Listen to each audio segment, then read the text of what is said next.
4 देशों के अफ्रीका दौरे के तीसरी पड़ाव के तहत तंजानिया पहुंच गए हैं। उनके अफ्रीका दौरे का मकसद इस महाद्वीपीय के साथ संबंधों और खासकर आर्थिक रिश्तों को विस्तार देना है। मोदी के दार-ए-सलाम पहुंचने के बाद विदेश मंत्रालय के प्रवक्ता विकास स्वरूप ने ट्वीट किया, डरबन से दार-ए-सलाम प्रधानमंत्री नरेंद्र मोदी अपनी अफ्रीकी यात्रा के तीसरे पड़ाव में तंजानिया पहुंचे।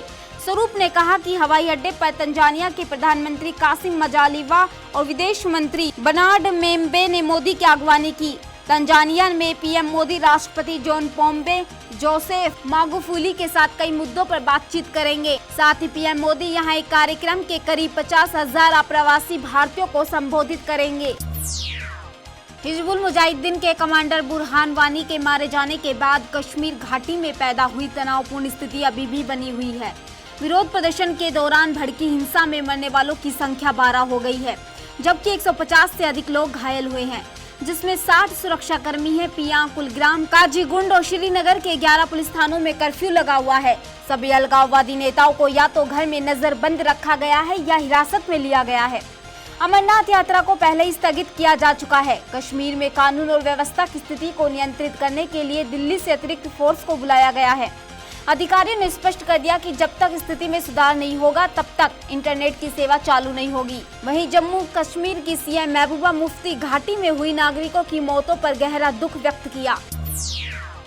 महाराष्ट्र कैबिनेट विस्तार के बाद सीएम देवेंद्र फडणवीस ने विभागों में फेरबदल करते हुए पंकजा मुंडे और विनोद तावड़े के पर काट दिए। तावड़े और पंकजा दोनों ही विवादों में उलझे रहे हैं। विनोद तावड़े से चिकित्सा शिक्षा पोर्टफोलियो ले लिया गया है, जिसमें गिरीश महाजन को दिया गया है। गिरीश को सीएम का अविश्वास पात्र माना जाता है। वहीं पंकजा मुंडे से जल संरक्षण मंत्रालय छीन लिया गया है। फडणवीस ने अपने एक और करीबी राम शिंदे को ये विभाग सौंपा है। शुक्रवार को विस्तार में शिंदे को कैबिनेट मंत्री की शपथ दिलवाकर उनका प्रमोशन किया गया। केंद्रीय मंत्री रामकृपाल यादव अपने संसदीय क्षेत्र में उजाला कार्यक्रम का उद्घाटन करके पटना लौट रहे थे। रास्ते में धनरुआ में देवदाहन गांव के नजदीक उनके काफिले ने बाइक सवार को टक्कर मार दी। टक्कर इतनी जोरदार थी कि बाइक सवार राहुल की मौके पर ही मौत हो गई।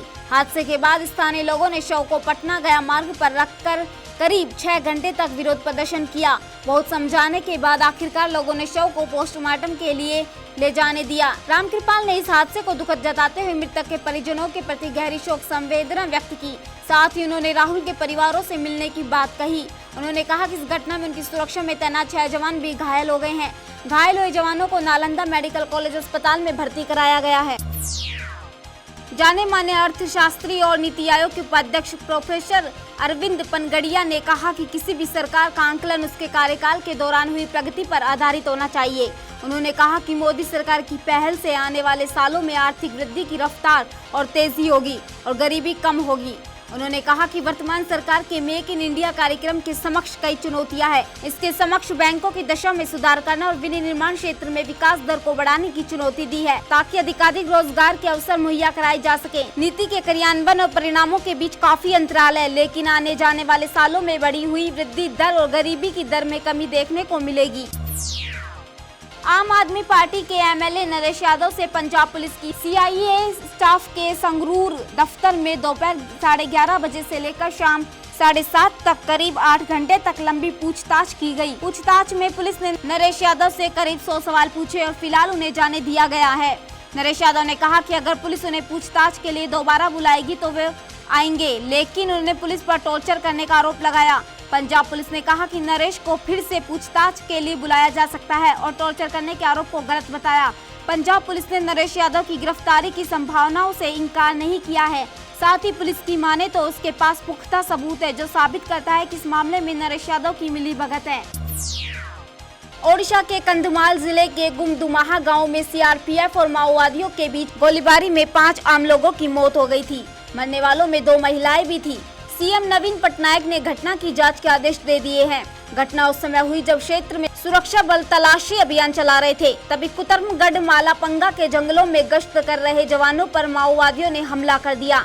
वहीं पुलिस अधीक्षक ने कहा जवानों की तरफ जबरदस्त गोलीबारी की गई। उस वक्त बहुत तेज बारिश हो रही थी। क्रॉस फायरिंग के दौरान लोगों को ले जा रहा एक ऑटो बीच में आ गया। फायरिंग की चपेट में आकर 5 लोगों की मौत हो गई। विराट कोहली की अगुवाई में भारतीय क्रिकेट टीम वेस्टइंडीज के दौरे पर है। यहाँ सेंट किट्स में टीम ने बीच वॉलीबॉल का लुत्फ उठाया। भारत से लंबी यात्रा के बाद यहाँ पहुंचे क्रिकेटरों ने इस तरह बीच वॉलीबॉल खेलकर खुद को रिलैक्स किया। सेंट किट्स पहुंचने के बाद टीम के हेड कोच अनिल कुंबले का खोया किट भी उन्हें वापस मिल गया। इस दौरान टीम ने प्रैक्टिस शुरू कर दी है, जिसकी तस्वीरें और वीडियो बीसीसीआई लगातार पोस्ट कर रही है।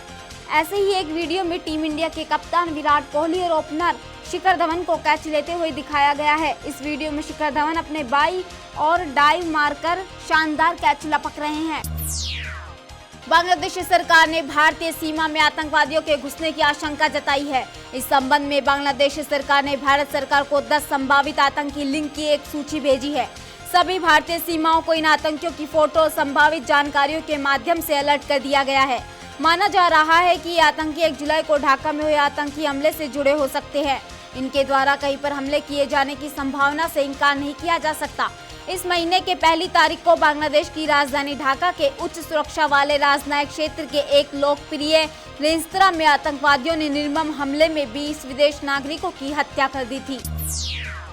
जेएनयू के छात्र नेता उमर खालिद ने बुरहान वानी की मौत पर बड़ा बयान दिया है। उमर ने उसे क्रांतिकारी बताया है और जमकर उसका पक्ष लिया है। उसने एक फेसबुक पोस्ट में आजाद कश्मीर का नारा भी दिया। उमर ने बुरहान को वे चे गुवेरा से जोड़ते हुए फेसबुक पर लिखा कि चे गुवेरा ने कहा था कि अगर मैं मारा भी जाऊं तो मुझे तब तक फर्क नहीं पड़ता जब तक कोई और मेरी बंदूक उठाकर गोलियां चलाता रहेगा। गौरतलब है कि उमर खालिद पर देशद्रोह के आरोप है। उस पर आतंकी अफजल गुरु की बरसी मनाने और देश विरोधी नारे लगाने का आरोप है। इसी मामले में कन्हैया कुमार समेत 21 छात्रों के नाम थे।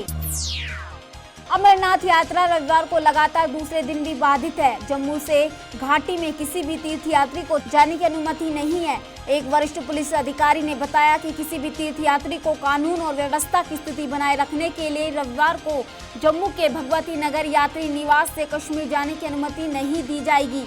अधिकारी ने बताया कि हालांकि सुरक्षा कारणों से जम्मू से घाटी में यात्रियों को जाने की अनुमति नहीं है, लेकिन जो लोग पहले ही बालटाल और नुनवान पहलगाम के शिविरों में पहुंच गए हैं, शनिवार को उनकी यात्रा जारी रखी गई।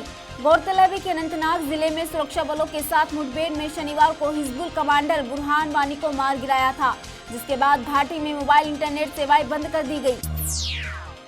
संकट से घिरे उद्योगपति विजय माल्या की परेशानी कम होती नजर नहीं आ रही। डियाजियो के नियंत्रण वाली कंपनी यूनाइटेड स्पिरिट्स लिमिटेड ने एक नया खुलासा करते हुए कहा कि अनुचित लेन देन के जरिए कंपनी से 1225 करोड़ रुपए माल्या से जुड़ी किंगफिशर एयरलाइंस और उनकी फॉर्मूला 1 टीम सहित विभिन्न कंपनियों में पहुंचाया गया। यूएसएल को 2013 में अरबों डॉलर के सौदे में ब्रिटेन के डियाजियो समूह ने खरीद लिया था, तब ये माल्या के नियंत्रण में थी। यूएसएल ने स्पष्ट किया है कि माल्या के साथ कुछ महीने पहले जो समझौता किया गया उसमें ये ताज़ा खुलासा शामिल नहीं है। ईडी को इस फंड डायवर्जन की जानकारी थी, इसलिए पूछताछ के लिए कुछ डियाजियो के अधिकारियों को तलब किया गया। इस मामले में ईडी जांच कर रहा है। मध्य प्रदेश और असम में लगातार हो रही बारिश से बाढ़ का कहर जारी है। दोनों राज्यों में हजारों लोग प्रभावित हैं। मध्य प्रदेश में अब तक बारिश के कारण अलग अलग घटनाओं में 11 लोगों की मौत हो चुकी। राजधानी भोपाल समेत 10 जिलों में बाढ़ की स्थिति बनी हुई है। लोगों का जनजीवन अस्त व्यस्त हो गया, जगह जगह लोग फंसे हुए हैं। कई जिलों का आपस में संपर्क टूट गया है। लोगों को सुरक्षित निकालने के लिए सेना और होमगार्ड के जवानों की मदद ली जा रही है। प्रदेश की 7 नदियां नर्मदा, पार्वती, चंबल, कीन, तवा, तमस और सुनार नदियां उफान पर है। इधर ब्रह्मपुत्र नदी का पानी 8 जिलों में प्रवेश कर जाने के कारण असम में 1.5 लाख से अधिक लोग प्रभावित हुए। कुछ स्थानों पर इसकी सहायक नदियों का तटबंध टूट जाने के कारण कई गांव डूब गए हैं।